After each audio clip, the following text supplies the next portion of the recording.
స్పెసిఫిక్‌గా hip joint ఎందుకు effect అవుతుంది అనంటే, హ్మ్. హిప్‌లోన రక్తనాళాలు ఏవైతే ఉంటాయో, హ్మ్. అవి ఎండ్ ఆర్టరీస్ అంటామనమాట. హ్మ్. సో, ఇప్పుడు మనకి ఎక్కడైనా ఒక చోట దెబ్బ తగిలిందనుకోండి, హ్మ్.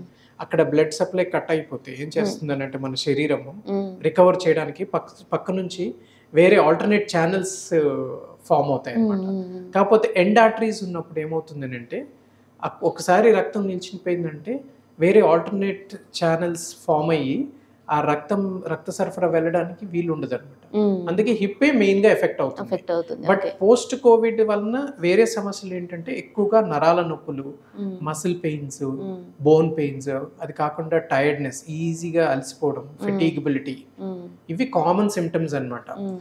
స్పెసిఫిక్‌గా ఆర్థోపెడిక్ కండిషన్ అంటే ఎక్కువగా అంటే హిప్ హిప్ కండిషనే. కండిషన్. హ్మ్. కొద్ది మందికో అంటే ఇప్పుడు కాదు, ఇమ్మీడియేట్ పోస్ట్ కోవిడ్‌లో కొంతమందికి ఇన్ఫెక్షన్స్ గూడా వచ్చాయి జాయింట్స్‌లో. యాహ్!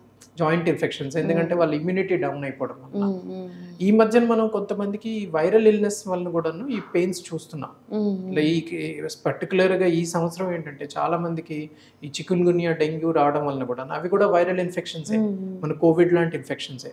సో, అలాంటి ఇన్ఫెక్షన్స్ వచ్చినప్పుడు గూడాను చాలా మందికి జాయింట్ వైరల్ పెయిన్స్. ఫీవర్ వచ్చేసిన హ్మ్. తర్వాత జాయింట్ పెయిన్స్ జాయింట్ పెయిన్స్ వస్తున్నాయి. వస్తున్నాయి. అవి 3 నెలల నుంచి 6 నెలల వరకు ఉంటున్నాయి. హ్మ్. సో, అది ఎందుకంటే ఇట్స్ లైక్ యాంటీబాడీ రెస్పాన్స్ అన్నమాట.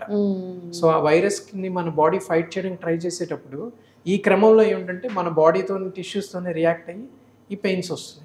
So, okay. వీటికి మళ్ళీ మెయిన్‌లీ సింప్టమాటిక్ ట్రీట్మెంటే. హ్మ్. కొంచెం anti inflammatory medications, physiotherapy and exercises ద్వారా ఈ కండిషన్స్ మనం ట్రీట్ చేయొచ్చు. ఓకే.